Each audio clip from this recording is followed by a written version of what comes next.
Olá pessoal, sejam todos bem-vindos ao canal TV OAB Caruaru no YouTube. Primeiro quero agradecer a todos vocês pela audiência, pelo sucesso do primeiro episódio com nossa diretoria. Nós pudemos falar um pouco sobre o trabalho do voluntariado, não só prestado pela diretoria, mas também conselho, comissões. Então agradeço aqui minha vice-presidente Lúcia Cardoso, nosso secretário-geral Ranieri Coelho, Deise Vicente, secretária adjunta, Nemésio Vasconcelos, tesoureiro, que participaram do primeiro podcast da OAB Caruaru e ainda, pelas nossas pesquisas, continua sendo o primeiro podcast e único do sistema OAB em Pernambuco, no Norte e no Nordeste. Então, qualquer informações a mais, mandem para a gente poder ratificar esse nosso título do primeiro podcast da OAB Caruaru. Bom, o primeiro nós falamos no mês de agosto, mês do advogado, sobre o trabalho do voluntariado, sobre as ações da OAB Caruaru. E agora nós estamos iniciando o mês de setembro. E o mês de setembro é um mês de prevenção ao suicídio. Então todos conhecem como o Setembro Amarelo. E nada melhor do que iniciarmos o mês de setembro falando sobre saúde mental para a advocacia. Infelizmente a gente sabe que o índice de pessoas com depressão é altíssimo e a nossa classe ela sofre muito. E hoje nós iremos receber aqui no nosso podcast dois grandes profissionais, psicólogos, que vão falar um pouco sobre saúde mental para os advogados. Então, quero inicialmente falar um pouco sobre o currículo deles. Dr. Getúlio Amaral aqui no nosso podcast, né, Getúlio? Claro. Psicólogo. Tranquilo. Pelo EPB, especialista em teoria psicanalítica e orientação lacaniana pelo IPB, professor universitário de 2009 a 2015 e atuação clínica há mais de 20 anos. E também iremos receber aqui Edson Almeida, que é psicanalista, doutor em educação pelo FPB, mestre em educação pela UFRPE, historiador, professor, palestrante e presidente da Associação Saber Psicanalítico, que a gente vai falar um pouco também sobre essa associação. Então, sejam bem-vindos e eu gostaria de passar a palavra agora para o nosso amigo Getúlio. Getúlio, obrigado por ter aceito o nosso convite e por estrear o nosso segundo episódio aqui do podcast da OAB Caruaru. Bom, Fernando, é uma grande honra, um grande prazer. A OAB, desde o ano passado, né, que eu fazendo palestras aí para a OAB, e eu me sinto assim em casa, né? E agora com essa iniciativa de vocês, eu acho que é primorosa do podcast. Eu gosto muito dessa, eu estava te dizendo, né, desse formato do podcast, que ao mesmo tempo é entrevista e é um grande bate-papo, né, Edson? Sim. É uma coisa muito boa. Destacando, falando aqui de Edson, grande colega, né? A Associação Saber Psicanalítica é aqui em Caruaru, né? Para as pessoas que... Mas assim, veja, voltando aí para o tema, é um tema de extrema importância, né? Esse Setembro Amarelo de prevenção ao suicídio é uma coisa que realmente mexe bastante com a saúde mental e que antigamente era um tabu. Hoje a gente tem que falar mesmo. Então, vocês estão de parabéns de abrir esse podcast para essa temática, né? Obrigado. Muito obrigado. Obrigado, Getúlio. E assim, antes de iniciarmos esse episódio sobre saúde mental, eu fiz uma enquete no Instagram e eu verifiquei assim, um grande índice de advogados que já tiveram depressão e um percentual, inclusive, bem razoável a respeito da causa ser referente às obrigações no trabalho, ou seja, os prazos a cumprir, etc. Inclusive, eu liguei para alguns colegas advogados que responderam à enquete para saber um pouco mais qual foi o gatilho. E aí, durante o nosso podcast, a gente vai comentar sobre. Bom, gostaria de passar agora a palavra para Edson Almeida, para suas considerações, Edson. Maravilha, Fernando. Primeiramente, agradecer, né, lisonjeado, honrado pelo convite, por estar aqui na OAB, essa instituição de tanto renome, tanto reconhecimento social importante para a sociedade. Ao lado de Getúlio, sempre digo, não me canso de dizer, é um mestre para mim. Ele sabia eu arei com ele que ele me chamava de mestre, mas ele insiste. Mas eu insisto, porque aprendi muito psicanálise. A minha paixão pela psicanálise, ela foi fortificada, né, sedimentada nos seus cursos, nos seus minicursos, seminários. Então, tenho uma gratidão muito grande por você. Uma alegria estar partilhando essa mesa com você, Fernando, com Getúlio, sobre esse tema tão importante, né, da saúde pública, dados os altos índices, né, de incidência de tentativas e de suicídios, né, que tanto trazem questões importantes para a nossa sociedade, para a gente encarar de frente e parabenizar pela iniciativa, né? O suicídio, ele tem a ver, né, Getúlio, com a dificuldade de passar pela fala e aí vai para um ato. Então, estar aqui nesse espaço, falando de suicídio, dizendo a gente precisa falar disso, né? É preciso que esse afeto, esse sentimento, essa experiência de dor psíquica que leva ao suicídio, que é a depressão, ela passa pela palavra, para tentar que não passe ao ato. Perfeito. Edson, então, para iniciar nossa conversa aqui a respeito do tema, até eu fiquei surpreso quando eu, verificando aqui, fazendo uma breve consulta, disse que depois de acidente automobilístico, acidente de trânsito, a segunda causa de mortes é referente ao suicídio aqui no país. Achei bem alarmante esse número. E, ao mesmo tempo, a gente sabe que hoje nós vivemos numa sociedade bastante castigada, são uma cobrança muito grande, uma quantidade muito grande de informação, e tem essa questão da advocacia que chega agora, os jovens advogados, por exemplo. Claro que o suicídio, a depressão, ela não tem uma faixa etária, mas também verificamos que existe uma ansiedade muito grande por quem entra no mercado de trabalho, principalmente o jovem advogado. E aqueles advogados que estão também mais algum tempo no mercado de trabalho, eles já estão com aquela carga excessiva e tem uma hora que você não aguenta aquela pressão. A gente tem prazo para cumprir, a gente tem um monte de obrigação, tem uma audiência, e o advogado ele tem que ser gestor do escritório, tem que organizar as finanças, tem que ir para uma audiência, tem que fazer a petição, tem que cumprir o prazo, e o prazo também, quanto mais causa você tem, você fica toda vez limitado a esse prazo para cumprir, que pode ser no sábado, no domingo, no feriado, então não tem tempo de descanso. Então, a OAB Caruaru ela se preocupa com isso, sabendo dessa demanda da advocacia, e por isso que eu gostaria de perguntar a vocês, aí fica livre, assim, hoje, qual é o grande problema da sociedade e que tem esse gatilho da depressão, né, ou que leva ao suicídio, como infelizmente nós tivemos casos aqui na advocacia de colegas que tiraram a própria vida. Então, assim, qual seria a origem desse problema, se é que tem? Eu vou pegar um gancho da fala de Edson, que é muito interessante, né?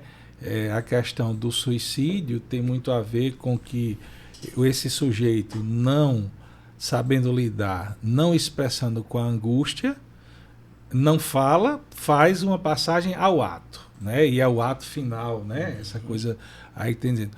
E assim, Fernando, a estatística é muito fria. Eu não gosto muito de estatística porque números parece que isola a subjetividade e a pessoa, né? Mas tem coisas que realmente a gente precisa ver, né? Para vocês terem ideia, a OMS fala de, por ano, 700 mil mortes de suicídio. O que dá, Edson, de cada 4 mortes, uma é por suicídio. E aí o que acontece? Na faixa etária de 15 a 29 anos, olha, nós estamos falando no período em que o sujeito está mais produtivo, né? Está sendo a 4ª causa de morte. E, contextualizando para tudo isso que você falou na questão da advocacia, o suicídio é a 4ª causa de morte.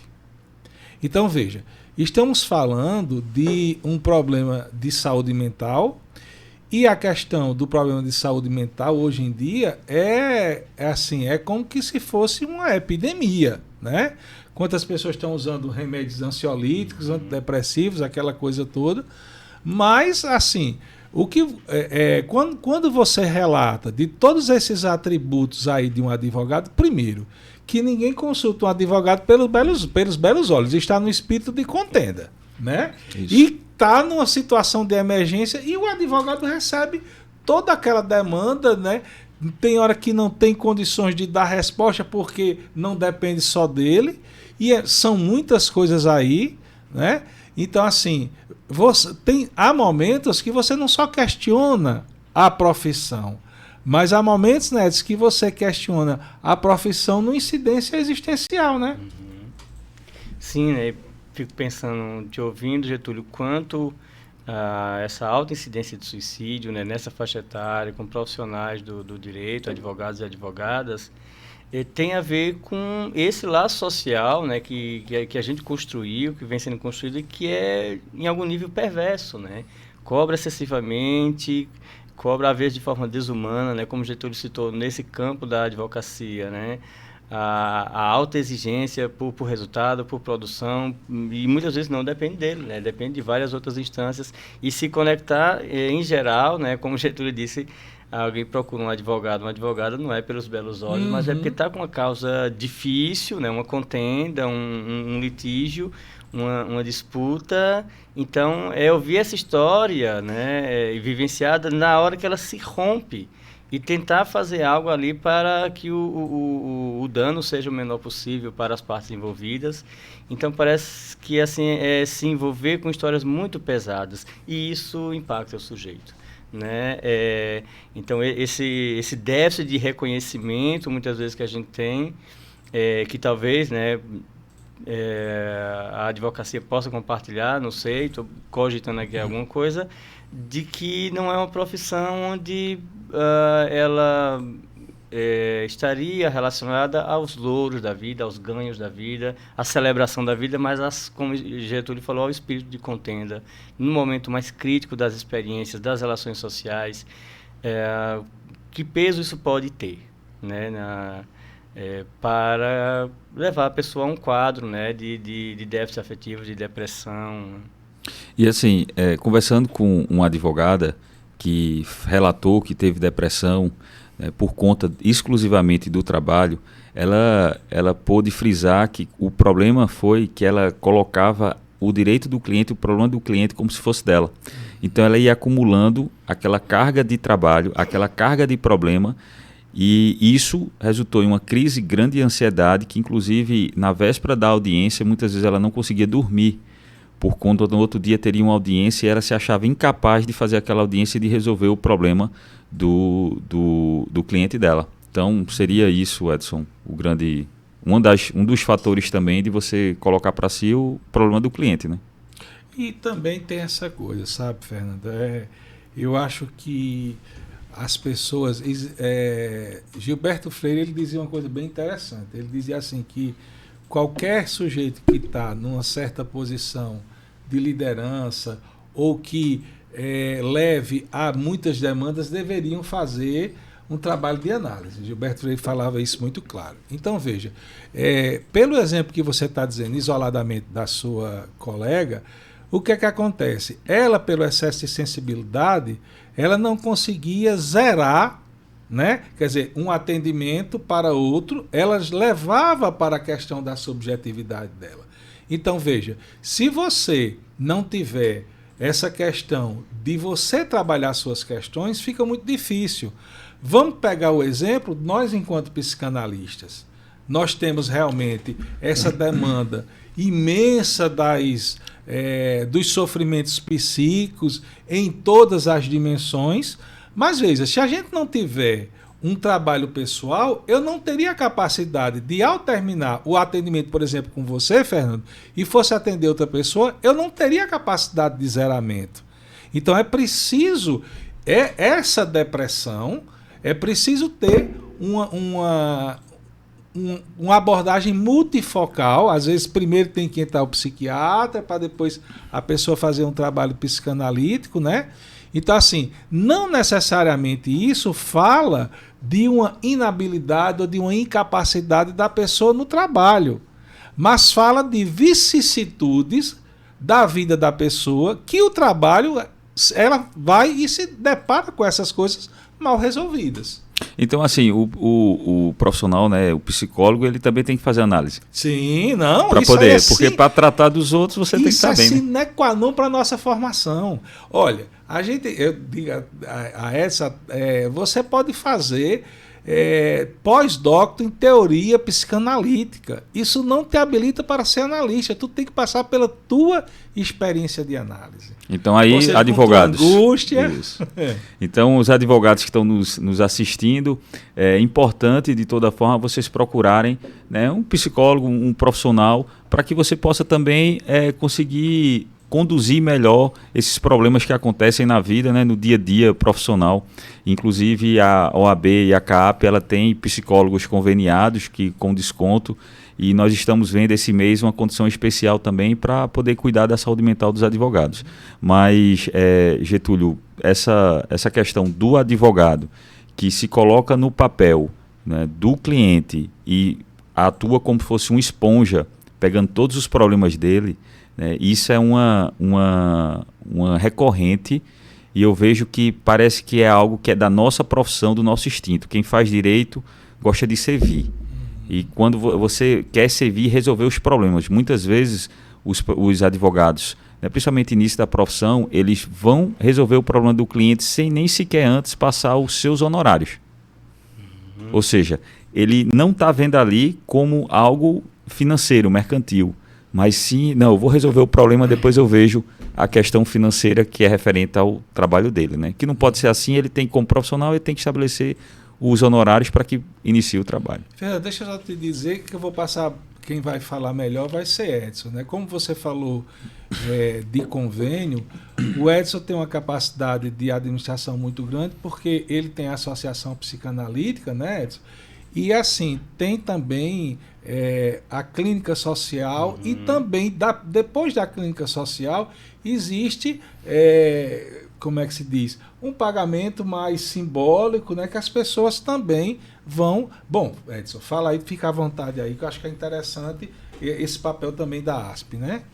Na Associação Saber Psicanalítica a gente tem o programa de clínica social, né, para facilitar o acesso, né, a maioria das pessoas que precisam, que desejam fazer uma análise, um processo terapêutico, mas que às vezes a questão financeira é um embate. Ou porque realmente é uma dificuldade financeira, ou porque é aquela questão, eu vou investir tanto assim, então, para uma primeira experiência e ver se é aquilo mesmo. Então, a gente tem dentro da ASP a clínica social, né? E às vezes também, em geral, na psicanálise, a gente tem ali, né? Como a gente não tem um órgão, uma confederação, né? Um órgão federal, a gente se pauta um pouco, muito, pelo menos eu, pessoalmente, a ASP, nas normativas do CFP. Né? Então, tem ali uma tabela de valores que a gente tenta cumprir, mas sempre há a possibilidade do sujeito se implicar no valor que ele quer investir no processo. E você trouxe um elemento que eu acho muito importante, assim, Fernando, trazendo desse ponto específico que você colocou, desse testemunho da pessoa. Em psicanálise a gente diz muito isso também. O valor que é pago, ele é muito importante exatamente para eu poder me distanciar um pouco disso.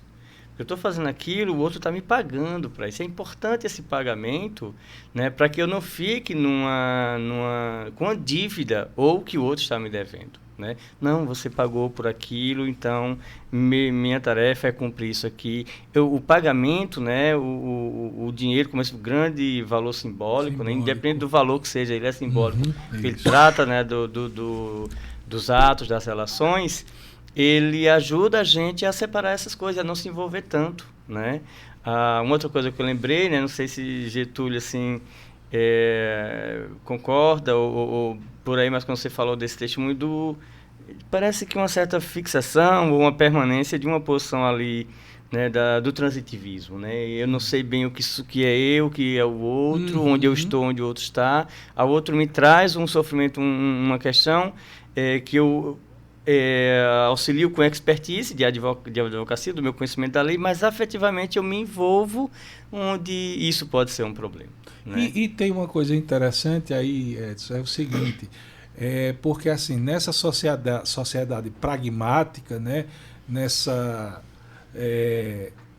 pós-modernidade, então o que é que acontece? Os sujeitos estão sendo reduzidos assim: os meus resultados falam por mim. Gente, isso é muito sério. Sim. Né? Porque, assim, os meus resultados têm muitas transversalidades. O advogado é cheio de transversalidades.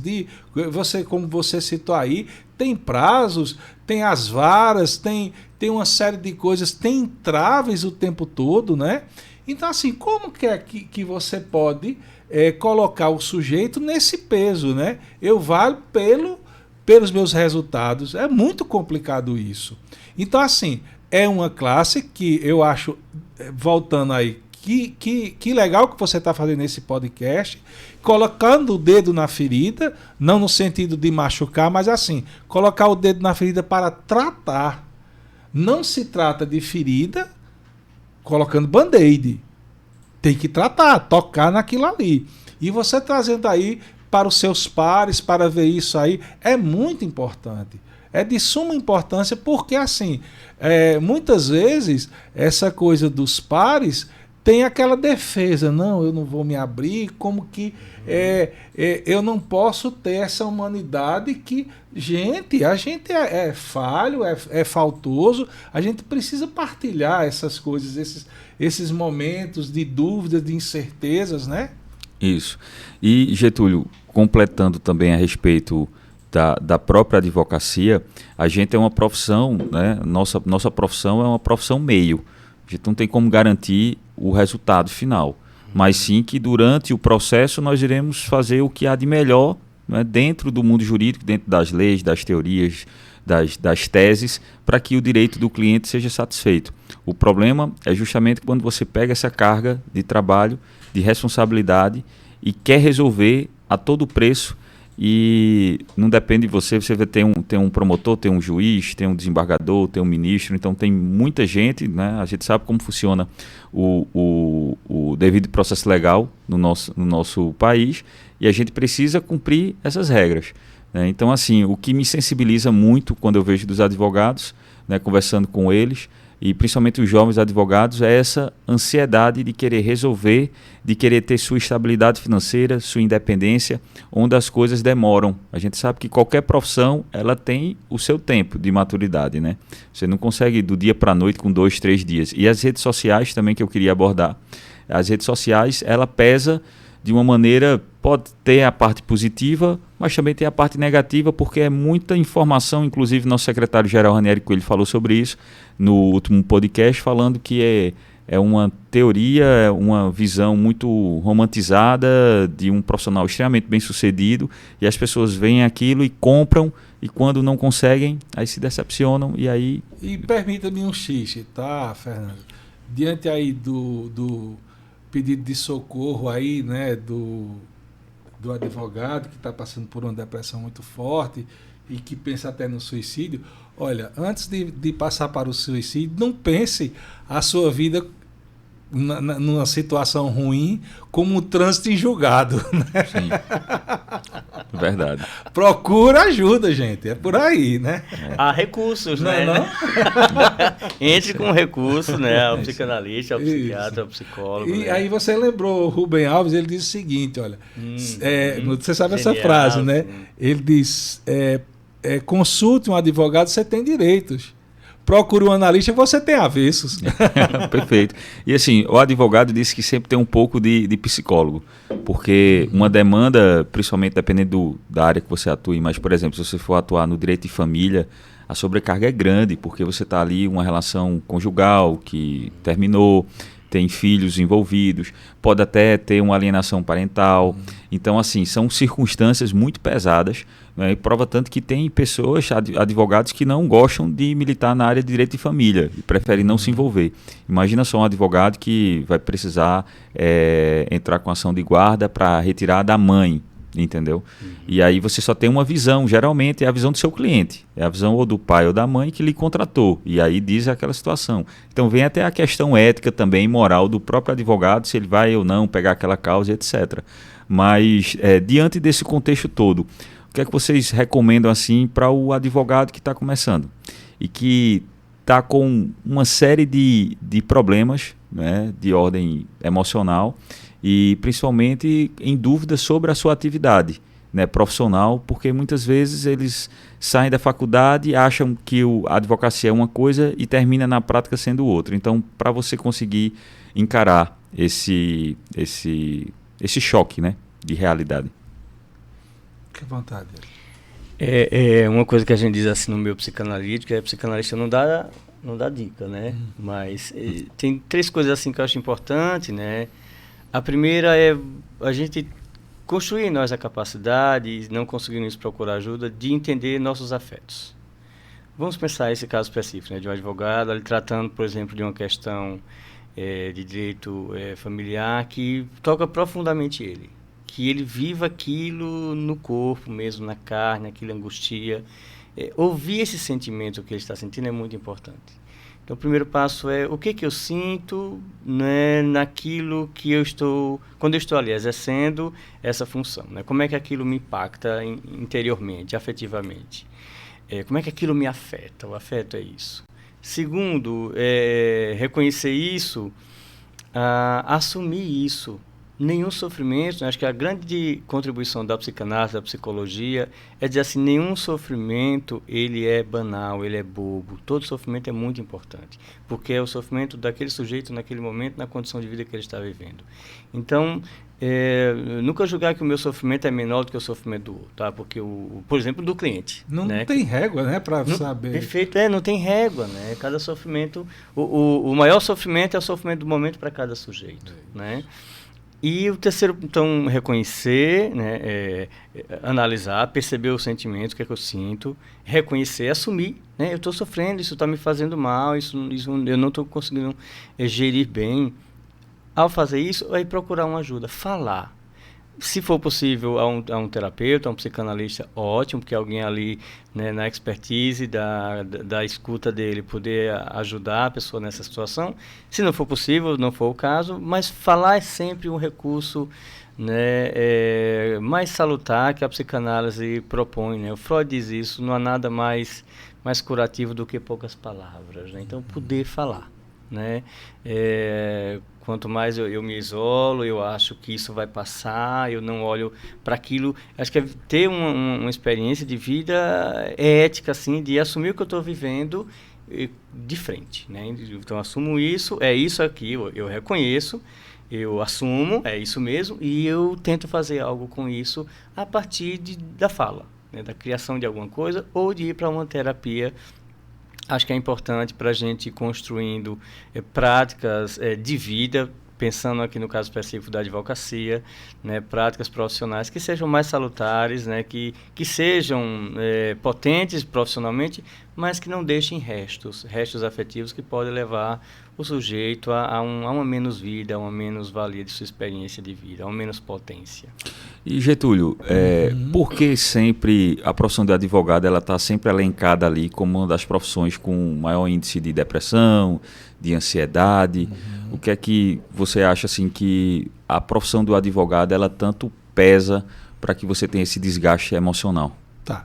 Primeiro eu queria retomar aquilo que você falou dos que estão iniciando. Primeiro que eu sei que isso é uma preocupação da OAB local, vocês têm essa preocupação aí, né? E assim, é muito complicado essa coisa de você iniciar a profissão e você já ter a certeza de que vai ser para o resto da vida. E assim, procura quem tem mais experiência, vocês têm conselheiros, né, tem diretoria, vai lá, se abre para isso aí.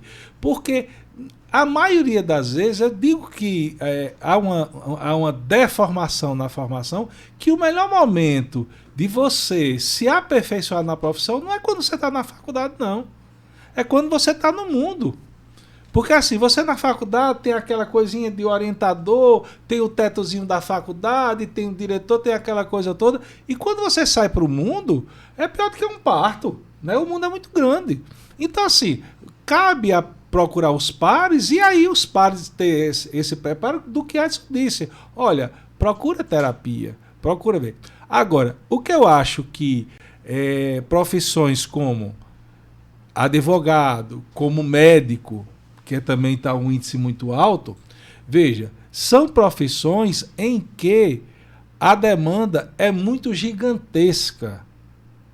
Porque, veja, é a demanda em que o sujeito vem para mim e que me coloca na condição de salvador dele. E aí o que acontece? Se essa parte aí de eu me identifico nesse lugar de salvador, quando eu terminar o expediente, eu estou morto. Agora, quando eu realmente vou mostrando quais são os trâmites, aquela coisa toda, esclarecer que a coisa vai ter uma coisa processual, né? Então, eu estou localizando esse sujeito. Esse sujeito está passando por um esclarecimento. Mas, quando eu pego a demanda para mim e e compro, é mais ou menos assim, veja. É um exemplo bem tosco. Caruaru é uma cidade que cresceu na feira, né? Agora tu imagina, tu vai lá no feirante e a batata, o que, sei lá, não sei nem quanto é o quilo de batata, alguém sabe aí? Bom, R$5. R$5. Vamos dizer que o cara cobra R$10 o quilo da batata. E aí você, na demanda, é como que você não pechinchasse aquele preço. Você aceita como está aquilo. Não pode.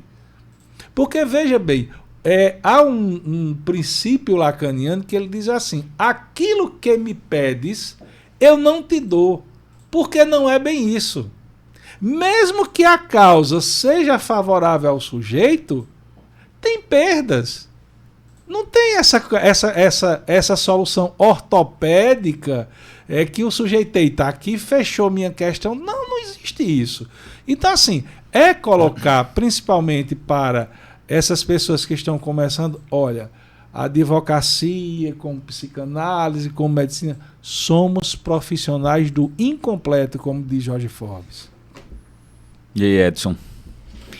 Fiquei pensando assim, você usou uma palavra que agora acho que conecta um pouco com o que Getúlio trouxe, né? Que foi da frustração. A frustração é uma experiência muito interessante, assim, porque quando o Lacan vai falar das 3 perdas, né? Então, a frustração, castração e a privação, ele vai assim, olha, a frustração era interessante. Eu realmente perdi alguma coisa. Mas parece que isso, vendo aqui mais de perto a advocacia, parece que a frustração é muito presente na vida do advogado, da advogada, porque aquilo que eu perdi, eu nunca tive. É eu fazer uma aposta, eu quase na certeza, quando na verdade o resultado final não depende de mim. Então eu faço esse excesso de assertividade, a causa ganha, mas no fundo essa decisão final não depende de mim. Então, o quanto essa experiência, né, de eu investir, né, fazer, né, o processo, a peça ali direitinho, dei conta, né, de todas as questões que estão na lei, mas o resultado pode ser negativo. E será que eu contei com isso? Né? Que nível de frustração eu me permiti por não contar com a possibilidade da perda, né? E a perda, a vida tem mais a ver com perdas do que com vitórias, né? A gente escolhe uma coisa, perde milhões, né? Eu compro uma batata, deixei de comprar o resto da feira inteiro, né? Então, contar com a perda, com a impossibilidade, com a incerteza, né? Acho que é muito importante para a gente, para a nossa saúde mental, né? Nós não somos, a gente não consegue dar conta de tudo, né? Então, você pode, como advogado, ter a expertise da lei, né? Dominar minimamente ali a lei, mas no fundo o resultado não depende de você. Então talvez se você conseguir abrir um pouco a mente, o coração para isso, as experiências de frustração sejam menores, né? E portanto menos depressivas, né? Mais potentes, portanto. E esses são os relatos que de fato chegam até a gente na OAB, falando sobre a ansiedade e as incertezas, porque essa vontade de querer ter a famosa estabilidade financeira, que na minha opinião, estabilidade é uma utopia, porque não existe, não tem como ser algo estável o resto da vida, né? Porque as coisas vão mudando, então você pode ganhar uma causa aqui, no outro dia pode perder, no outro dia você está bem, no outro dia você está doente, então assim, não tem como ter aquela regra. E esse afã de muitos que estão no mercado de trabalho é por uma estabilidade, por ganhar bem, obviamente, quem é que não quer ganhar um valor no final do mês interessante para poder ter uma vida confortável, nada mais do que justo. Mas a gente tem que também ter a consciência, como você bem falou, Edson, da perda, porque nem tudo é ganho, você tem a perda. E hoje o que eu vejo também é que o nosso dia a dia, por conta, aí vem a questão das redes sociais, da modernidade, nós temos um celular que é conectado ao e-mail, que ela atualiza sempre, então todo dia de manhã a gente tem que parar na frente do computador e verificar as publicações das decisões. Então nós temos um WhatsApp que constantemente o cliente manda mensagem. E não é todo cliente que é consciente que só vai mandar mensagem durante o horário comercial. Manda de madrugada, manda à noite, então no seu horário de intervalo. Então quando você chega em casa, em vez de você estar com sua família desconectado e fazendo uma limpeza mental, você está no celular respondendo o WhatsApp, porque durante o dia você tem que trabalhar, você tem que fazer. Infelizmente, ninguém pode fazer 10 coisas ao mesmo tempo, né? Então, você tem que ter o foco. Então, uma hora você está fazendo audiência, mas quando você está fazendo audiência, o seu telefone está na mesa ou no bolso do terno. Aí, quando você sai daquela audiência, então já tem centenas de mensagens de WhatsApp para você responder. Você vai responder que horas? À noite? Porque no outro dia a vida começa tudo de novo. E-mail, sentença, prazo, atendimento. Aí você vai fechar um contrato com o cliente. Aí você está dando atenção àquele cliente para envolver aquela demanda. Mas tem outras demandas de outros clientes que você também está fazendo. Então, chega um momento que esborra. E não tem como. Agora sim, é interessante você falar isso, Fernando, porque é o seguinte, eu acho que a gente também tem que colocar balizas no outro, né, Edson? Sim. Porque, veja bem, essa coisa, eu digo sempre o seguinte, que a relação com o outro é saudável como a linha d'água, até no umbigo tá legal, tá aqui no pescoço eu posso me afogar. Então, assim, as pessoas, veja, tudo bem que a gente está com essa tecnologia do WhatsApp, do mediatismo, mas assim, quando não tinha, a gente tem que saber que, ó, vou te responder quando possível. Então, nisso também, eu acho que também mostra a posição ética de um profissional. Eu não vou estar te respondendo a toda hora e de todo jeito. Quando for possível, eu vou te responder. Porque assim, isso é enlouquecedor, você passa a não ter vida própria e não existe isso. Não existe essa subtração. Olha, a vida é uma só. Então você tem que, se você falhar em tudo, você tem que responder pela sua vida, cara. Não tem conversa. Ah, não, porque o outro me fez isso. Olha, isso é a mesma coisa que dizer assim, não, eu não vou para academia porque eu não tenho tempo. Conversa. O outro só me faz aquilo que eu permito que faça. Então isso é muito importante. No análise, o sujeito vai, porque no começo da análise, o sujeito vai muito habitado, porque o outro, ele diz assim, peraí, mas o que é que você faz com o que o outro faz com você? É uma grande questão analítica. E aí, eu acho que os advogados têm que repensar essa relação também com o WhatsApp, com essas comunicações rápidas, tem que repensar porque também, como eu estava falando, mostra uma posição, há uma demarcação de posição, entendeu? Eu acho que isso é importante. Não é esse imediatismo, não. Porque o que acontece? Você pode ver, você responde imediatamente a pessoa já vem com outra pergunta e outra. É sem fim. Aí começa o bate-papo. Exatamente. Isso. Inclusive, em vários contratos, né, de honorários, já tem cláusulas que estabelece o horário de atendimento, inclusive por WhatsApp. Perfeito. Né? Então, o horário comercial de 8 às 12, de 2 às 18. Né? Então, assim, se for fora do horário de expediente, só em caso de extrema urgência, e ainda tem um valor a mais que deverá ser pago e etc. Porque são travas que devem ser feitas numa relação profissional até para você se blindar, né? Profissionalmente também e mentalmente, né? Quando a gente pensa assim, né, o Setembro Amarelo, a questão de prevenção ao suicídio, que a gente está falando de saúde mental, né? Pensar que a vida ela é uma complexidade de diversos campos, né? Algumas autoras e autores pensam assim, 5 campos básicos da vida. Então, tem o profissional, o afetivo amoroso, o meu corpo, o social, tá me faltando um aqui que não me veio agora, o familiar. Né?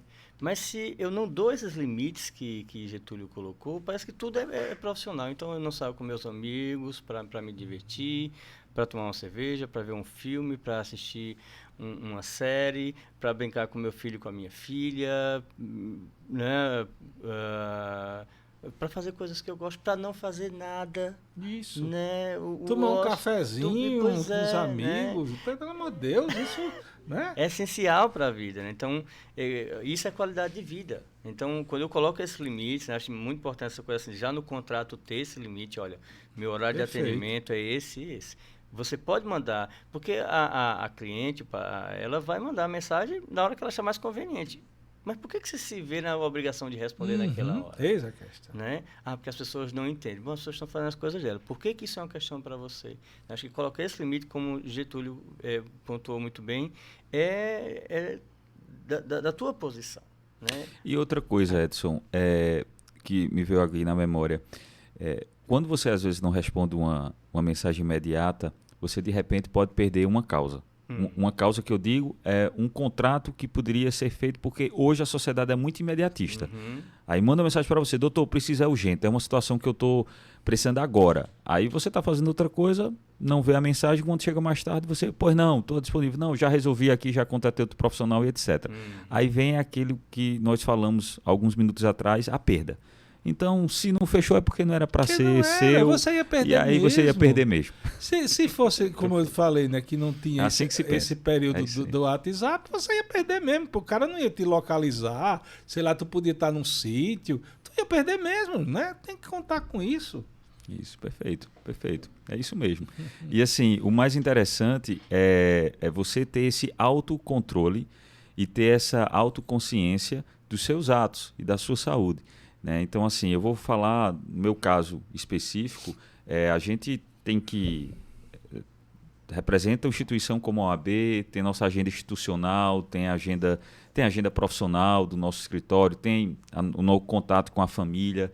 Então, ou seja, você tem que saber bem os seus limites, porque, veja, no dia que eu não estou bem, eu não vou para o meu escritório, eu não vou para a OAB, entendeu? Porque eu preciso me cicatrizar, eu preciso ter uma válvula, nem que seja ler um livro ou correr 10 quilômetros, que eu gosto de correr. Esse efeito. Isso. Às vezes você uma tarde não vai. Exato. E você está muito bem no outro dia. Exato.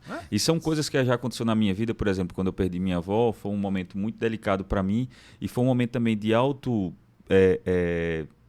autocontrole, de conhecimento, né, de autoconhecimento a respeito dos meus limites.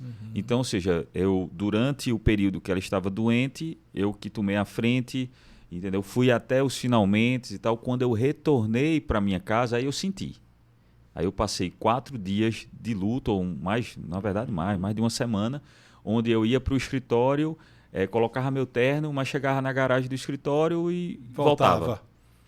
Porque e ainda bem que você voltava, e porque eu voltei. você reconheceu o seu limite. Exato. Tem então, gente assim, que não, que vai, aí o que acontece?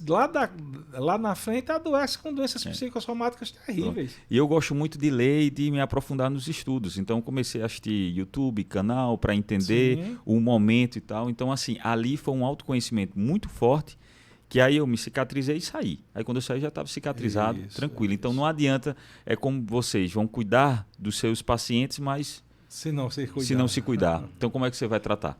E não sustenta. A clínica é muito crua. Se você não tiver o seu atendimento, o seu trabalho pessoal, a gente se depara com histórias e espelhos, né? E assim, a gente quando tem a coisa trabalhada, aí se eu, por exemplo, atender você traz uma história muito parecida comigo, eu já tenho uma capacidade de separação. É parecida, mas não é igual. Então, é outra coisa, né? Mas se você não tiver o trabalho pessoal, fica difícil.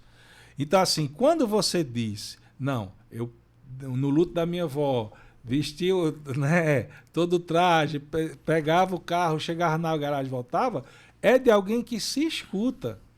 E outra, né? Então, assim, você também fez bengalas imaginárias para se sustentar. Vinha um YouTube que falava sobre a perda. Por quê? Quando Freud escreveu luto, ele escreveu luto e melancolia.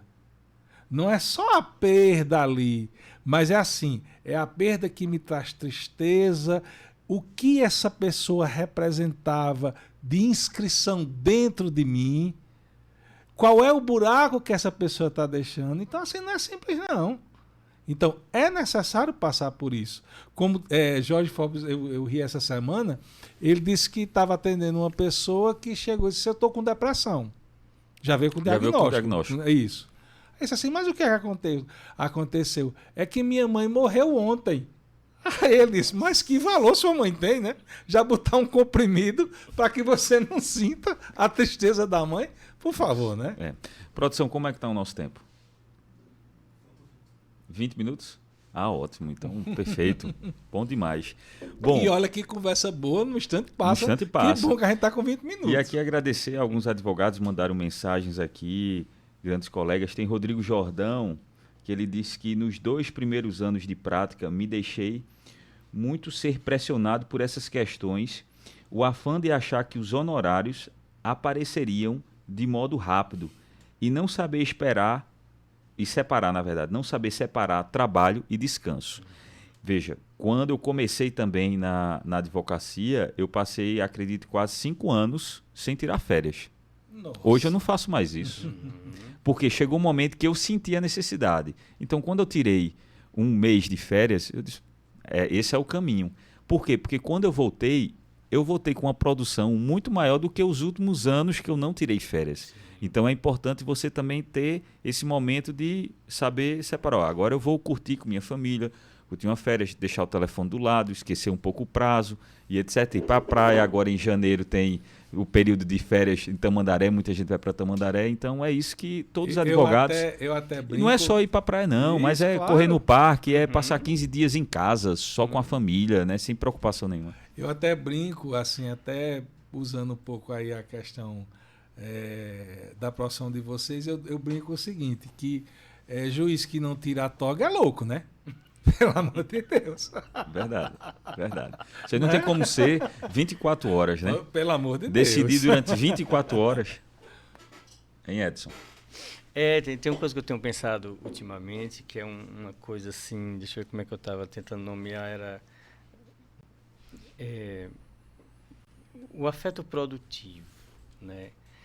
Porque a gente fica nessa coisa assim, principalmente assim, quem tem família, pai, mãe de família, ou não, está gerando a vida, eu tenho que produzir, porque eu tenho que produzir, e acha que produzir é só fazer coisas que vão dar retorno financeiro. Mas qual é a importância afetiva de eu produzir 1 ou 2 horas ali com a minha filha e com o meu filho? Só brincando, não é para fazer nada. Qual é a produção afetiva de eu, né, como a experiência que você trouxe, ou também o exemplo que Getúlio trouxe dessa paciente de Jorge Forbes, de no luto, eu me permiti, não, eu estou no luto, algo muito importante se quebrou, eu perdi, eu preciso reorganizar afetivamente. Isso não é um trabalho pragmático, é um trabalho de ficar ali e deixar que psicamente as coisas vão se ajustando, né, sem pressa. Então, eu tenho pensado um pouco nisso, assim, né, como a gente parece que linkou produtividade ao financeiro, ao resultado, às metas, né? Mas onde é que ficam as nossas relações, que são as mais básicas, mais elementares, que nos sustentam, como as relações familiares e de amizade, e que não tem retorno financeiro? E é muito importante, né, a gente olhar para isso, né? Porque senão eu não consigo, como você falou muito bem, tirei um mês de férias, e quando eu voltei eu produzi muito mais. É isso, né? Pegar um exemplo da tecnologia, o nosso celular, ele precisa de um restart para ele voltar muito melhor. Bugou, tem que dar. O corpo faz isso. O que é um desmaio? De alguma forma é bugar. O sistema foi tão carregado que precisa apagar, para depois eu retornar. Então eu preciso descansar, uma boa dinâmica, né, rotina de sono, de alimentação, de práticas de exercício físico, e de coisas que façam sentido. Com a natureza, que a gente essa coisa da desnaturalização cada vez mais está adoecendo a gente. A gente não é capaz de apreciar uma rosa diferente, né? Não tem um pássaro, né? Que você tá em casa, escuta um pássaro, você nem percebe ali. Gente, vai ver a natureza, até isso, né? Eu acho genial, trazendo assim um exemplo de vida meu, né, com meu filho. A gente tem muito isso. Um passarinho canta, que passarinho é esse? Um avião passa, a gente vai olhar. A gente do sítio, né? Eu fui de zona rural e eu sou louco por avião. Vejo um avião, eu corro para ver mesmo. E eu não perdi isso ainda hoje. E tem um sapo lá no quintal da gente. Até um nome para ele, meu filho deu, é Prédio o nome dele. A gente vai, gosta de ver prédio. Essas pequenas alegrias. Pronto, você dizendo isso é interessante, porque ontem, de repente, apareceu assim na minha casa o anu preto, que é um canto lindo. Sim. E eu peraí, aí fui procurar, tava em cima assim do muro. Gente, é isso que a gente também precisa ver. Isso são pequenos detalhes que fazem muita diferença. A sensibilidade, né? Sim. Você tem a sensibilidade de saber apreciar, né, o que está no seu entorno. Muitas vezes você vive uma vida tão automática que você faz de maneira robotizada e não tem essa percepção das coisas, né? Inclusive, sobre a questão de você se divertir, de você viajar, como foi colocado aqui, é importante que os advogados que estão nos assistindo tenham esse momento de lazer e saiba aproveitar. E não precisa ir para a Disneylândia para você poder se divertir e dizer que está bem. Achar o Pato Donald, pois né? Porque também tem aquela outra situação. A gente estabelece sempre um parâmetro, que eu só vou ser feliz quando eu comprar o carro tal. Isso. Aí eu só vou ser aí você compra o carro. Aí quando você compra o carro, você já está pensando no próximo modelo. Se você viaja, você já está pensando na próxima viagem. Então, ou seja, você nunca está satisfeito com aquele momento que você tem. Né? E você deveria... É aquela questão de você aproveitar o seu momento, né, o carpe diem, para que você possa justamente ter uma saúde mental, né, fortalecida. E também essa questão do sono que foi colocada aqui, que eu sei que muitos advogados dormem pouco, né, por conta que vai trabalhar tarde da noite, porque já passa a manhã e a tarde, de manhã no fórum, à tarde ou no escritório. Quando chega à noite, vai fazer aquilo que não fez durante a tarde, né, ou que está acumulado. E aí sua dopamina, salvo engano, fica lá em cima, você fica com aquele estágio adrenalina, aquela tensão. Aí para você desconectar e conseguir dormir, isso vai demorar. Quando você está para dormir é porque seu corpo já está exausto, mas no outro dia você vai acordar às 5 da manhã, você dormiu 4 horas por dia. E até onde eu sei, o sono ele acumula, né? Ele vai acumulando. Então vai chegar o momento que você vai ter que pagar essa conta de sono acumulado para que você tenha uma... Você está dizendo uma coisa interessante. Não é de nossa área porque é mais da psiquiatria, mas assim, as nossas práticas são integrativas, não tem como não ser mais. Né? Então veja, a dopamina como um neurotransmissor da euforia, né? Veja, eu sempre digo o seguinte, que a euforia precede a depressão. Você quer ver um caso simples? Tem um carnaval, depois do carnaval tem o quê? Quarta-feira de cinza. Quarta-feira de cinza. Não é verdade?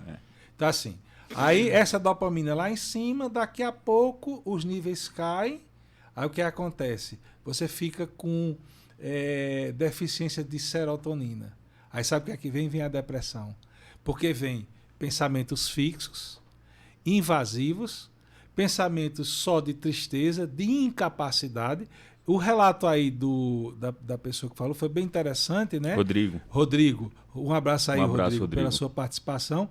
Porque, veja, Rodrigo foi feliz que foi apenas 2 anos em que ele estava nessa lógica aí.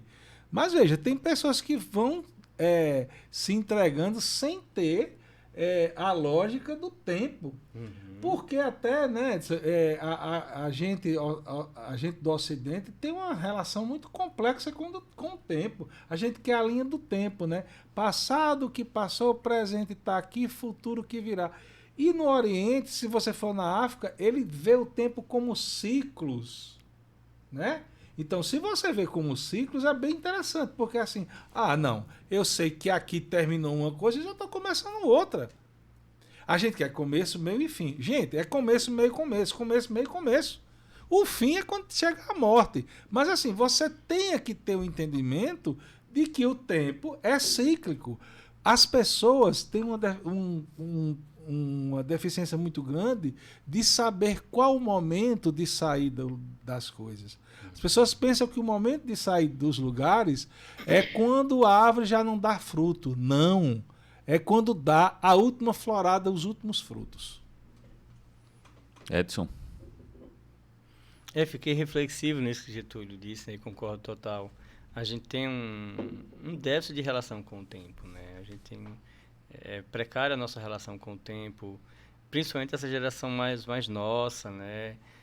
Talvez a geração dos nossos pais tivesse uma relação um pouco melhor com isso. Como realmente, né? A gente tem essa coisa que tem que, né, começo, meio e fim. Gostei muito dessa fala de Getúlio, né? Mas é começo, meio e recomeço. Isso. E recomeço. E cíclico, né? São ciclos que se imbricam, que se influenciam, e a dificuldade que a gente tem com isso, né? Sim. E assim, esses ciclos têm ritos de passagem, né? Porque assim, você vê, o garoto que está ali no Fundamental 1, que vai para o Fundamental 2, ele tem a sensação de que é uma coisa diferente. São ritos de passagem. Então não tem conversa. Há ciclos, por que não teria ciclos na minha profissão? Tenho. Preste atenção. Preste atenção no Fernando quando começou, para Fernando que está agora, né, que está à frente da OAB e tudo mais, e o seu próprio escritório. Então, assim, tudo tem ciclo, né? Isso. Então, assim, a felicidade de ter, por exemplo, o Edson, que um dia lá atrás participou lá do seminário, hoje Edson está aí, bicho, coordenando uma capacidade de administração invejável, que eu não tenho. Tá aí, tá assim, são ciclos. A gente tem que entender que são ciclos, mas a gente quer a permanência. A permanência é a morte. A permanência é rio parado que só junta peste. Verdade. E no final fica o legado, né? Então, ou seja, o seu trabalho que você vai fazer durante muito e muito tempo, né? Ao final as pessoas vão lembrar diante do legado que passou. Mas, como você bem falou, Getúlio, tudo é ciclo e a gente tem que estar preparado, obviamente, para esses ciclos. Uma hora você está lá embaixo, outra hora você está lá em cima e a vida segue dessa forma. Bom, nós estamos já no finalzinho do nosso podcast. Eu gostaria de agradecer primeiro a todos os advogados que estão nos acompanhando. Espero que vocês tenham gostado desse bate-papo falando sobre saúde mental dos advogados. Né? Então, dos advogados de maneira geral, tem um jovem advogado, geralmente é o que é mais acometido, porque ainda está numa fase de descoberta, de entender como funciona a advocacia, mas também os advogados mais experientes diante da grande carga de trabalho. E agradecer, Getúlio e Edson, pela presença de vocês, foi um bate-papo excepcional, vejo vários colegas aqui mandando mensagens a respeito e parabenizando a nossa conversa, e eu tenho certeza que isso vai ensejar ações nesse mês de setembro, em prol da advocacia, e aí eu conto com vocês na sede da OAB Caruaru para que a gente possa também falar um pouco mais sobre saúde mental junto com os advogados. Bom, passar a palavra para Getúlio para as suas considerações finais, Getúlio. Bom, minhas considerações finais vai mais na ordem de um eterno agradecimento, um reconhecimento aí, né? Porque a gente está numa lida na nossa seara e muitas vezes a coisa é muito árida. E momentos como esse, né, eu acho que é um refrigério da gente conversar, da gente poder fazer interlocuções. Então, agradecer realmente aí e dar os parabéns, né, por essa gestão, pelos caminhos que eu venho acompanhando, que a OAB está fazendo. Vocês têm várias ramificações. De repente, agora um podcast, que maravilha, né? Então, de parabéns. Então, minhas palavras finais são de agradecimento. E passar agora a palavra para esse, porque ele tem muito o que dizer. Tem até um evento aí muito bom que ele não pode esquecer de falar. Primeiramente, agradecer, Fernando, ao OAB Caruaru, pelo convite, né, por essa honra de estar aqui, junto com o Getúlio, junto com você. Falando, né, de dois assuntos importantes, né, a questão da saúde mental e a advocacia, esses profissionais tão importantes, né, para o acesso ao direito, né, da população em geral. Então, como é importante a gente tratar disso e realmente, né, a gente pensar esse momento, né, agradável, de um papo leve, de pessoas, né, que estão nos assistindo, nós que estamos aqui, pessoal da técnica, comprometidas com o bem social, né, com a construção de uma sociedade cada vez mais potente, mais saudável, de uma vida mais coletivizada, que a gente possa compartilhar nossos saberes, nossos afetos, nossas vidas. Queria, se Fernando me permitir, 20 segundinhos para falar, né? Nós da Associação Saber Psicanalítico, a gente está promovendo um simpósio de psicanálise e saúde mental, que vai ocorrer no dia 2 de dezembro, então tem um bom tempo aí para a gente se organizar. A gente vai trazer uma palestrante de renome nacional, que é a Maria Homem, né? Ela vai estar aqui com a gente. Getúlio vai estar também numa mesa redonda no evento, junto com Rosália Andrade e o professor João Neto também, que é professor lá da Univisa de Vitória Santo Antão. Então, é um evento que a gente convida, né, todos e todas. As inscrições podem ser feitas pelo site da ASP, né, asppsicanalise.com.br, ou no nosso Instagram, @asppsicanalise. Então, fica aqui o convite, né? Um evento para a gente congregar os profissionais da área psi, das áreas humanas, do direito, né? Das áreas sociais, para a gente pensar esse momento que a gente está vendo, a contemporaneidade. O tema do simpósio é a contemporaneidade, né? Como a psicanálise e a saúde mental podem ser pensadas nessa pós-pandemia, nessa pós-modernidade. É isso, fica o convite e espero ter todos e todas lá. Perfeito, Edson. Qual vai ser a data, só para registrar? 2 de dezembro. 2 de dezembro. Isso, o dia todo. O local? No Teatro do Shopping Difusora. Shopping Difusora. Isso. Bom, pessoal, a gente, quem sabe, faz uma parceria também, os advogados comparecerem. Será uma E aí alegria. já aproveito também para falar da parceria que nós estamos com o pessoal que está trazendo, no caso Oscar, né? Oscar Mariano, né? Que ele está trazendo o filósofo professor Luiz Pondé, né, que estará aqui em Caruaru. Sim. E com certeza a gente está vendo nossas condições diferenciadas para os Qual a advogados. data, Fernando? A data... Qual é a data, Mary? Você lembra? Deixa eu ver. Mas a gente vai falar já a data. Responder um...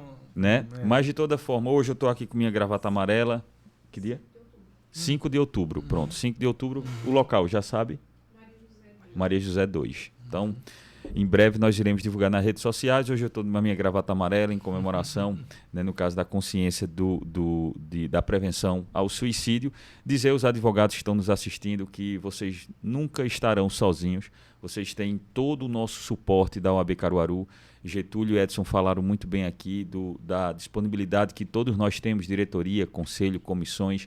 Então, qualquer problema, qualquer dúvida, qualquer angústia, sempre estaremos na sede da OAB Caruaru. Vocês sabem, diariamente estou na sede. Quando eu não estou, tem o WhatsApp, tem outros diretores que estarão, tem os conselheiros. Então, trocam ideia, conversa a respeito da profissão e vocês vão ver que essas angústias que vocês estão tendo, nós também tivemos, e hoje nós estamos nessa posição, e se estamos nessa posição é para ajudar vocês. Então, para isso que nós estamos aqui, para isso que nós fomos eleitos. Então, mais uma vez, agradeço a todos os advogados que participaram, a Edson, a Getúlio, obrigado de coração por vocês terem aceito esse convite, o segundo episódio do nosso podcast. E, pessoal, salvem na sua agenda que na próxima semana temos mais. De hoje a 8, novo episódio. Então, compartilhem, divulguem nos grupos de WhatsApp, sigam para que esse projeto, ele de fato, ele seja permanente. Então, o sucesso desse projeto depende de vocês. Forte abraço e até mais.